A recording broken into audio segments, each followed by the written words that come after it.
بسم الله الرحمن الرحيم. isku soo noqod wacan waxaan qaadan doonaa waxa la yiraahdo shape builder. Shape builder waa tool muhiim ah. Toolkan waxaa loo yaqaanaa shape builder. Marka sidan ii muuqata dartaan qaabka loo isticmaalo xagaan lagu sharxaya. Waxaan isticmaali doonaa marka siyaabaha ugu fudud ee loo isticmaalo. Hadartaan waxaa meesha noo yaalo shape kan marka waxaan rabnaa inaan u qaybino afar.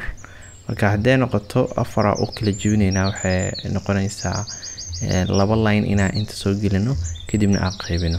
marka waxaan sameynaynaa paint toolka imaanaysa riixaysa kadibna waxa ku dhufanaysa paint toolka kadib waxa leedahay click C kadibna click C. marka sidaan aan sameyno xogaa waxay noqonaysaa cabir la'aan in afar xabo oo aan isla ekeen in aan sameyno. marka si hadaba uga fogaana taas waxa sameynaynaa circle kan inta noogu jiro ayaa waxa soo gelin doonaa ama aan ku cabireynaa mastarada. marka waxaan leenahay rulerka kana tusaale isaga doorana kadibna rulerka soo jiid kadib waxa geenaysa xagaan. marka lacala hadii mastarada aysan ku muuqanin waxa leedahay control R.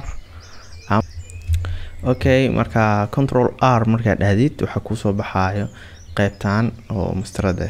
marka anaga waxa sameeynaa qaybtan kale.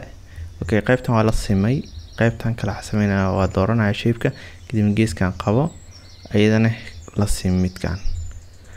okay marka intaas marka sameysid waxa leenahay heelad saar.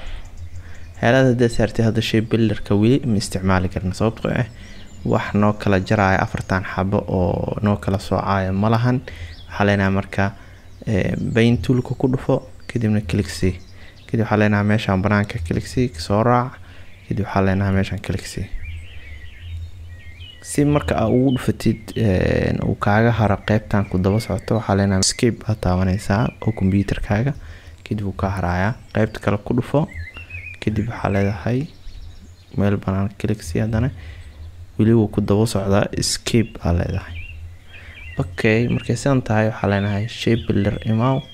horta shape builder inta imaan selection tool ka tag kadibna heelad wada saar kulli. marka saartid waxa leenahay shape builder ka imaanaysa. shape builder marka imaadid waa kana qaybtan gooni oo kaaga dhiga qaybtan gooni qaybtan gooni qaybtan gooni. marka waxa rabaa tusaale mid kasta qayb kasta color ina u yeelo oo si gaarna u noqdo. waxaa leenahay window ku dhufo colors ka soo muuji qaybtan kaaga soo muuqan doona shape builder-ka ku soo dhufato sama kadib waxaa leenahay xagaan imaaw double click C color ka rabti marka inta ka door tusaale midkaan kala doortay waxaa leenahay inta ku dhufo noocaan oo gooni. okay hadana mid kale ku dhufo kadib waxaa leenahay tusaale waxaa leenahay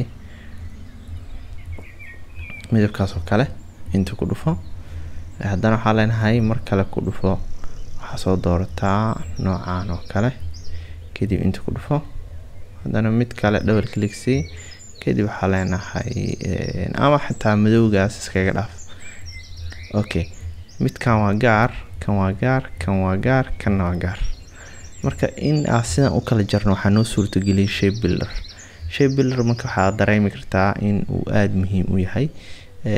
tusaalayaal kala duwan ku sameyn kartaa tusaale shape inta soo geliyay mid kala soo geliyay mid kala inta keenay hadana kulligooda inaad doorto waxa sameyn karaa inaad isku dhex furo. tusaale shape builder-ka ku dhufanaya kadib dhamaantood hal xaba ka dhigaya saddex shape waaye hal shape ka wada dhigaya soo jiid inta jiid waa kaasa intana ku dar. hadda muxuu noqday hal shape iyo noqday majida awalna wuxuu ahaa saddex shape oo mid kasta gaar u taagan yahay. marka waxaad dareemi kartaa in uu yahay wax muhiim ah marka la joogo shape builder-ka. marka hadaba si aad u isticmaashid shape builder-ka waa tool muhiim ah. practice samey cashirkeena intaan ku keenayna waa maasantiin.